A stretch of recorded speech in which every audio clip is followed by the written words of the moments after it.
Desktop ले या फिर लैपटॉप, एक ऐसा सवाल जो आज के तारीख में कई लोगों को परेशान कर रहा है और उसके अपने कारण भी हैं। यहाँ पे लैपटॉप्स काफ़ी ज़्यादा एफिशिएंट हो गई हैं बजट में और कंप्यूटर पार्ट्स के प्राइस बढ़ रहे हैं आज के तारीख में। आप चेक कर सकते हो इसको। सो इस वीडियो में जानने की कोशिश करेंगे कि एक लैपटॉप लेना आज की तारीख में सही रहेगा या फिर एक डेस्कटॉप बिल्ड करना। वीडियो को अंत तक जरूर देखना और वीडियो के अंत में आप सबके लिए एक बोनस टिप।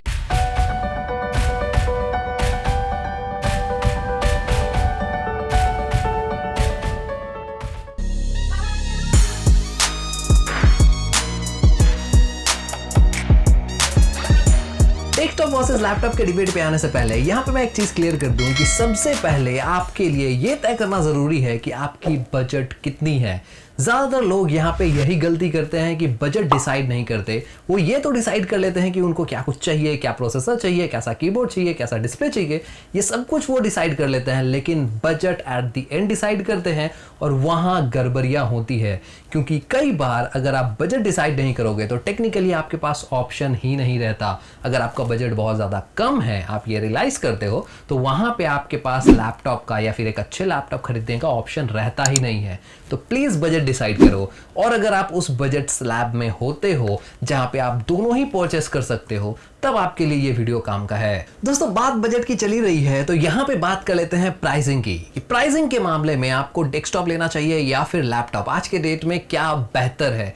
तो यहां पे एक शब्द में मैं क्लियर कर दूं, प्राइसिंग के मामले में ज्यादा पावर, अच्छे हार्डवेयर आपको डेस्कटॉप मुहैया कराता है, लैपटॉप नहीं कराता। फॉर एग्जाम्पल, अगर आप एक 15,000 का बजट लेके चल रहे हो तो 15,000 के बजट में आप एक पीसी बिल्ड कर लोगे। ऑलरेडी एक पीसी आप बिल्ड कर लोगे 15,000 के बजट में, लेकिन एक अच्छा लैपटॉप या फिर एक लैपटॉप आप बेसिकली 15,000 के बजट में नहीं ले सकते। ये इम्प्रैक्टिकल सी बात है। मैं ये क्यों कह रहा हूं कि आप एक लैपटॉप नहीं ले सकते? लैपटॉप तो आप ले सकते हो, बजट में आज के डेट में क्या कुछ नहीं मिलता, लेकिन ऐसा लैपटॉप जिसमें आपका काम हो, ऐसा नहीं कि जिसको 6 महीने बाद या फिर 4 महीने बाद आपको बेच देना पड़े या छोड़ देना पड़े। ऐसे केस में अगर आप बजट डिसाइड करते हो 15,000 की, तो यहां पे आप एक डेस्कटॉप बिल्ड कर सकते हो जो आपका साथ देगा, लेकिन आप एक लैपटॉप नहीं खरीद सकते। तो ये सिनेरियो में अगर हम बात करें सिर्फ बजट की, तो यहाँ पे क्लियर एज है डेस्कटॉप को। अगर आप एक बहुत ही टाइट बजट में रह रहे हो तो यहाँ पे आपके लिए डेस्कटॉप लेना ज्यादा फायदेमंद सौदा होगा बजाय एक लैपटॉप के।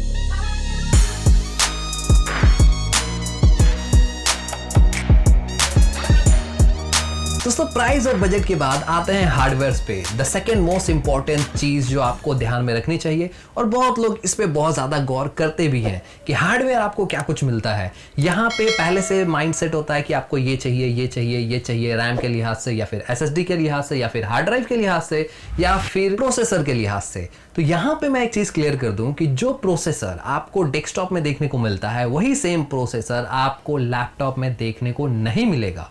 फॉर एग्जाम्पल, आप यहाँ मॉडल नेम देख सकते हो i3, जो डेस्कटॉप में हमें देखने को मिलता है 4 कोर 4 थ्रेड्स के साथ, वो आपको लैपटॉप में जब देखने को मिलेगा वही सेम i3 9 जेन या फिर 10 जेन वो 2 कोर और 4 थ्रेड्स के साथ देखने को मिलेगा, या फिर इवन उससे भी कम। तो ये जो पावर एफिशिएंसी है ये हमें लैपटॉप में देखने को मिलता है, बशर्ते लैपटॉप की प्राइस ज्यादा होती है, बट स्टिल हमें वो परफॉर्मेंस नहीं मिलता। वहीं डेस्कटॉप में आप अपने हिसाब से पीसी को बिल्ड कर सकते हो, आप अपने हिसाब से कंपोनेंट्स को लगा सकते हो, और जो डेस्कटॉप प्रोसेसर होता है वो कंपैरेटिवली ज्यादा एफिशिएंट होता है और ज्यादा पावरफुल भी होता है। सिर्फ एक केस में जब आप गेमिंग लैपटॉप लेते हो, वहां पे जो प्रोसेसर हमें देखने को मिलता है वो डेस्कटॉप जैसा ही प्रोसेसर पावरफुल होता है। उन लैपटॉप्स में जो प्रोसेसर लगा होता है वो प्रोसेसर ऑलमोस्ट डेस्कटॉप जितने ही पावरफुल होते हैं, या यूं कह ले तो डेस्कटॉप प्रोसेसर से ही उसमें लगाया जाता है, क्योंकि आपको उसमें गेमिंग करनी है। डेडिकेटेड उसमें ग्राफिक्स कार्ड होता है, अच्छी रैम होती है, एसएसडी होती है। ओवरऑल वो गेमिंग के लिए लैपटॉप बनाया जाता है, तो उसको उस हिसाब से ही स्पेक्स दी जाती है। लेकिन यहां पे बात आती है प्राइस की। अगर आप एक गेमिंग लैपटॉप लेने जाओगे तो 60,000 से नीचे गेमिंग लैपटॉप नहीं मिलते। अगेन, अगर वीडियो आपने नहीं देखा है तो बेस्ट गेमिंग लैपटॉप अंडर 60,000 का वीडियो आप देख सकते हो, इसका लिंक ऊपर आई बटन में आपको मिल जाएगा। तो हम बात कर रहे थे हार्डवेयर की। यहाँ पे हार्डवेयर में प्रोसेसर के अलावा आता है रैम और रोम में एक चीज मैं क्लियर कर दूं, अगर आप बजट लैपटॉप ले रहे हो तो गाइस यहाँ पे आपके लिए हार्ड ड्राइव का ऑप्शन ही खत्म हो जाता है। क्यों खत्म हो जाता है? ऑप्शन मार्केट में है, लेकिन मैं क्यों बोल रहा हूँ कि ऑप्शन खत्म हो जाता है? ऑप्शन खत्म इसलिए हो जाता है कि जो भी लैपटॉप आज के तारीख में बजट में मार्केट में बिक रहे हैं, तकरीबन 30,000 के आसपास की मैं प्राइस कोट कर रहा हूँ यहाँ पे, तो यहाँ पे जो भी लैपटॉप हमें देखने को मिलता है हार्ड ड्राइव के साथ, उनमें जो हार्ड ड्राइव लगी होती है वो बहुत ही लो क्वालिटी हार्ड ड्राइव होती है, आपके कंप्यूटर को कोई बेसिक वर्क भी करने नहीं देगी। इवन आप अगर ब्राउजिंग के लिए क्रोम भी ओपन करते हो तो वो क्रोम भी लैग करेगा। वो इसलिए क्योंकि वो जो हार्ड ड्राइव होती है वो बहुत लो क्वालिटी की होती है। अच्छी हार्ड ड्राइव की क्वालिटी लगभग 7200 आरपीएम की होती है। हार्ड ड्राइव में आरपीएम बहुत ज्यादा मायने रखता है, एक तरह से आप समझ लो उसकी स्पीड है। वहीं एसएसडी के केस में ऐसा कुछ नहीं है। एसएसडी आपको दोनों में ही मिल जाएगा, डेस्कटॉप और लैपटॉप में। और यहाँ पे जब आप लैपटॉप लेते हो तो एक अच्छा इंसान जो वाइज है, थोड़ा बहुत नॉलेजफुल है, वो एसएसडी के लिए ही जाता है बजट लैपटॉप के केस में। लेकिन वहीं डेस्कटॉप के केस में ऐसा नहीं है, आपके पास ऐसे लिमिटेशन नहीं है। आपको अगर हार्ड ड्राइव मार्केट में जो सस्ते दाम में मिल रहा है वो पसंद नहीं है तो थोड़ा सा एक्स्ट्रा प्राइस पे करके आप अच्छी क्वालिटी की हार्ड ड्राइव ले सकते हो, जो आपका परफॉर्मेंस काफी हद तक कंप्यूटर का बढ़ा देगा। तो यहाँ पे आप ज्यादा स्टोरेज को भी कंसिडर कर सकते हो और साथ ही क्वालिटी को भी मेंटेन करके रख सकते हो, जो कि बजट लैपटॉप में या फिर इन जनरली लैपटॉप में पॉसिबल नहीं होता। वही बात at the end hardware section में रैम की करे तो यहाँ पे रैम अपग्रेडेशन में भी लिमिटेशंस होती हैं। लिमिटेशंस हालांकि दोनों ही सिस्टम्स में होता है। अगर आपने डेस्कटॉप बिल्ड किया है, रैम की फ्रीक्वेंसी वहां पे लॉक्ड है 2600 मेगाहर्ट्ज पे, तो वहां पे आप 3200 मेगाहर्ट्ज की रैम नहीं लगा सकते। ऑब्वियस सी बात है वो बॉटलनेक करेगा।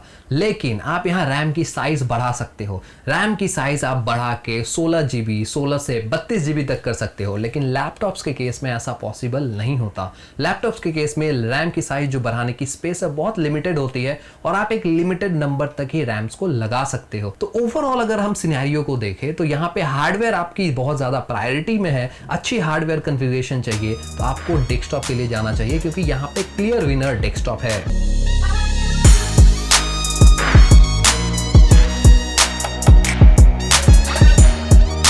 दोस्तों अब बात करते हैं सेटिंग अप की। यहाँ पे सेटिंग अप से मेरा मतलब है, जब भी आप डेस्कटॉप लेते हो ना, तो आप जब डेस्कटॉप लेते हो तो वो सिंपल काम नहीं होता प्लग एंड प्ले वाला। लैपटॉप के केस में होता है, लैपटॉप आपने खरीदा और प्लग किया, प्ले किया, काम करना है, बिंदास काम करो, कुछ नहीं करना पड़ता। लेकिन डेस्कटॉप के केस में ऐसा नहीं है। डेस्कटॉप के केस में आपको पहले विंडोज इंस्टॉल करना पड़ता है। विंडोज का आपके पास नॉलेज होना चाहिए। अगर दुकानदार ने विंडोज इंस्टॉल करके दिया है तो बहुत अच्छी बात है, वरना आपको विंडोज इंस्टॉल करना पड़ता है। प्लस आपको मॉनिटर के, कीबोर्ड के, माउस के अलग से वायर कनेक्ट करने पड़ते हैं और इन सब वायर्स को, चाहे वो प्लग हो मॉनिटर का या फिर सीपीयू का, इसको प्लग इन करने के लिए एक बोर्ड डेडिकेटेड चाहिए होता है। तो सेटिंग अप थोड़ा सा मुश्किल है और ये स्पेस भी लेता है, एक पूरा टेबल आपका ले लेगा। ऐसे केस में अगर आप बहुत ही कन्वीनियंट चीज चाहते हो, रेडी टू यूज चाहते हो, तो यहाँ पे लैपटॉप क्लियर विनर है और ये शायद सबको पता है। दोस्तों इसी से जुड़ा हुआ है पोर्टेबिलिटी। पोर्टेबिलिटी के मामले में मुझे ज्यादा कुछ बताने की जरूरत नहीं है। ऑब्वियस सी बात है, आप इतने बड़े सीपीयू को उठा के घूमोगे नहीं कहीं पे। आपको चाहिए एक थिन और लाइट डिवाइस जो आपका सारा काम करे और प्लस आप उसको लेके घूम सकते हो, और ऐसे केस में क्लियर विनर लैपटॉप है।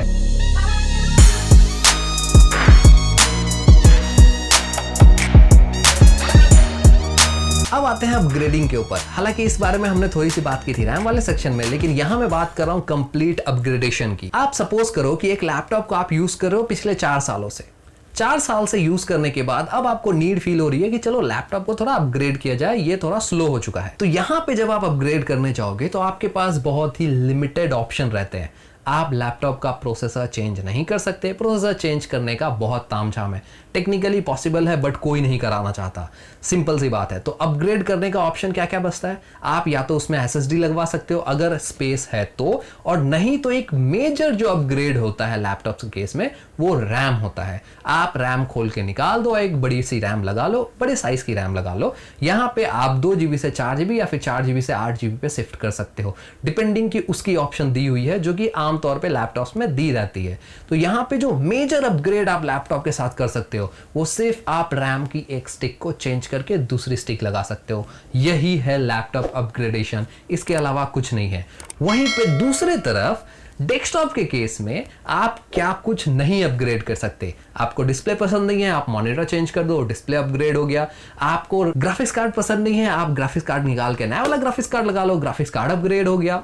रैम पसंद नहीं है, रैम निकाल के फास्ट और बेहतर रैम लगा लो, रैम अपग्रेड हो गया। स्टोरेज में अनगिनत ऑप्शन है। आपको 1 टीबी का हार्ड ड्राइव कम पड़ रहा है, आप 4 टीबी का हार्ड ड्राइव 4 लगा लो, कोई दिक्कत नहीं है, आप लगा सकते हो। और इन हार्ड ड्राइव के साथ आप एसएसडी लगाना चाहते हो तो आप वो भी लगा सकते हो एट द सेम टाइम। ये अपग्रेडेशन की सुविधा सेम 4 साल यूज करने के बाद मशीन को जब आप अपग्रेड करोगे तब आपके सामने ये सिनेरियो आएगा कि लैपटॉप्स में हार्डली जो आप अपग्रेड कर पाओगे वो रैम है, और कंप्यूटर के साथ आप कंप्लीटली अपग्रेड सब कुछ कर सकते हो। यहां पे 1 से लेके 10 तक अगर मुझे स्केल करना हुआ और मैं अपग्रेडेशन के लिए रेटिंग दिया तो यहां पे डेस्कटॉप को मैं 10 आउट ऑफ 8 रेटिंग दूंगा और लैपटॉप को 10 आउट ऑफ 4। यहां पे डेस्कटॉप को 10 आउट ऑफ 10 क्यों नहीं? वेल बेसिकली डेस्कटॉप को भी आप कंप्लीटली अपग्रेड नहीं कर सकते, डेस्कटॉप की भी लिमिटेशंस होती है। डेस्कटॉप का अगर आपको प्रोसेसर अपग्रेड करना है तो मदरबोर्ड चेंज करना पड़ेगा, और मदरबोर्ड चेंज करने का मतलब है आपने कंप्लीट नया डेस्कटॉप ले लिया। मदरबोर्ड आप चेंज करते हो तो ओवरऑल जो ऊपर का स्ट्रक्चर है वही सेम रहेगा, अदरवाइज आपने अंदर का स्ट्रक्चर सभी नया कर दिया है तो वो अपग्रेड नहीं है, वो एक तरह से आपने नया सिस्टम खरीदा है। इसलिए 2 पॉइंट्स वहां करते हैं। अदरवाइज आप फ्लेक्सिबिलिटी देख सकते हो डेस्कटॉप के साथ कितनी ज्यादा अपग्रेडेशन पावर आपको मिलती है। इवन आज के डेट में आप बजट में हो, आप लो बजट का कंप्यूटर ले रहे हो तो भी आप उसको आने वाले टाइम में अपग्रेड करके एक अच्छा कंप्यूटर बना सकते हो डेस्कटॉप के केस में। लेकिन लैपटॉप के केस में यह करना बहुत ही मुश्किल है।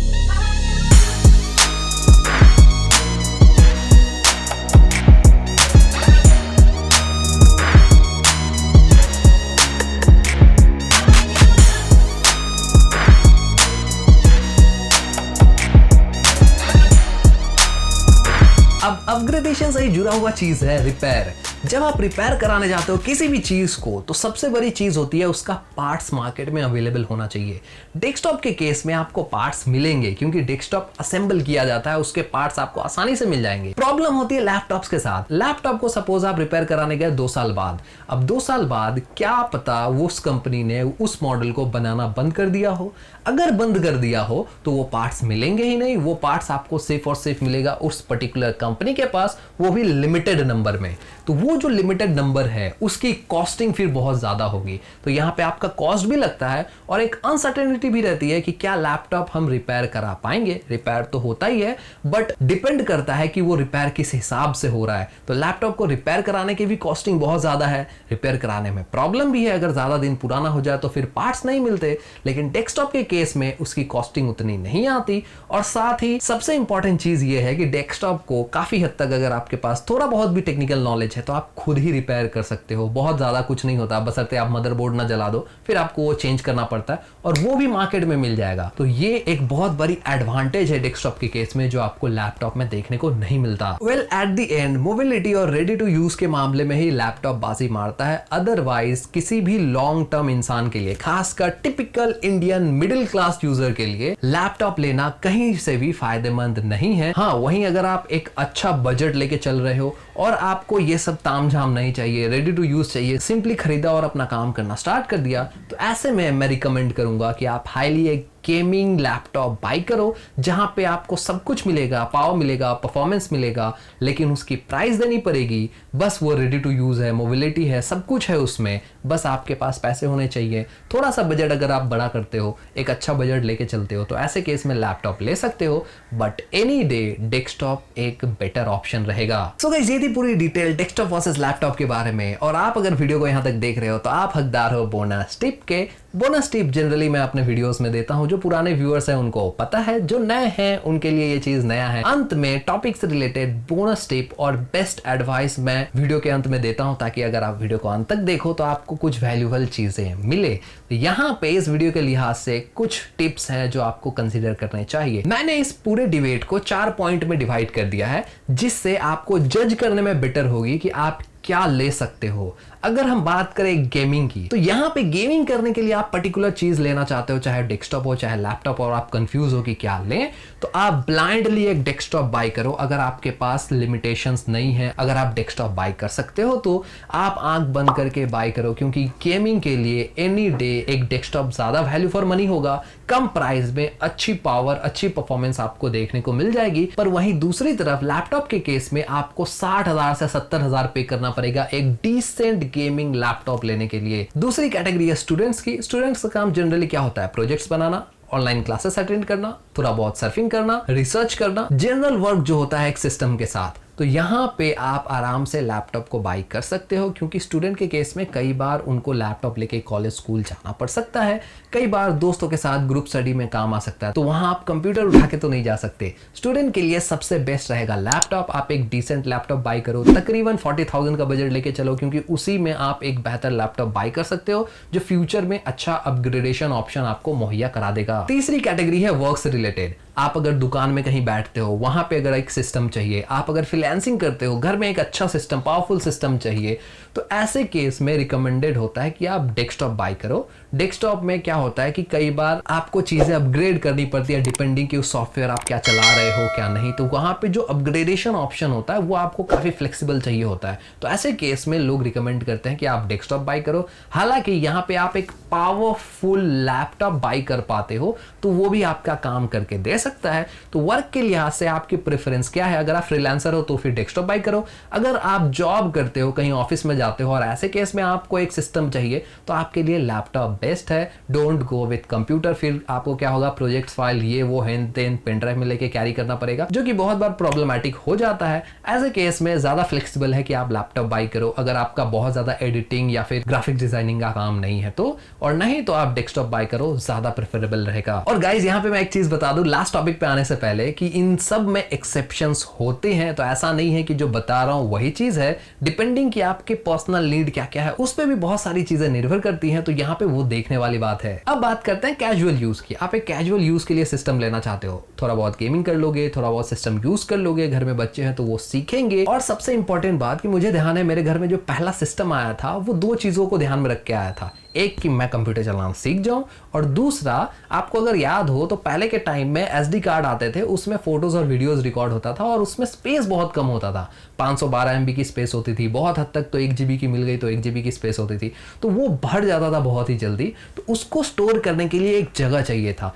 इन दो मेन कारणों से एक सिस्टम मेरे घर में लिया गया था। आपके पास भी यही चीज है, यही क्राइटेरिया है, और आप इन्हीं चीजों के कारण एक अच्छा सिस्टम लेना चाहते हो तो डोंट गो विथ लैपटॉप, क्योंकि यहां आप लंबे टाइम की प्लानिंग कर रहे हो। एक अच्छा पीसी बिल्ड करो, अच्छा स्टोरेज के साथ बिल्ड करो, और उसको आप बाय द टाइम अपग्रेड कर सकते हो, लंबे टाइम तक यूज कर सकते हो। पीसी ऐसे मामले में बेस्ट है for casual use. So guys ये थी पूरी डिटेल डेस्कटॉप वर्सेस लैपटॉप के बारे में। उम्मीद करता हूं आपको वीडियो पसंद आएगा। वीडियो पसंद आएगा तो प्लीज यार वीडियो को लाइक कर देना। चैनल पे नए हो नीचे लाल रंग का बटन दिख रहा होगा, दबा दो, साथ साथ बेल नोटिफिकेशन को ऑल पे कर दो, ताकि नए वीडियो की नोटिफिकेशन आप तक जल्द से जल्द पहुंच जाए। मिलूंगा एक नए वीडियो के साथ, तब तक के लिए जय हिंद।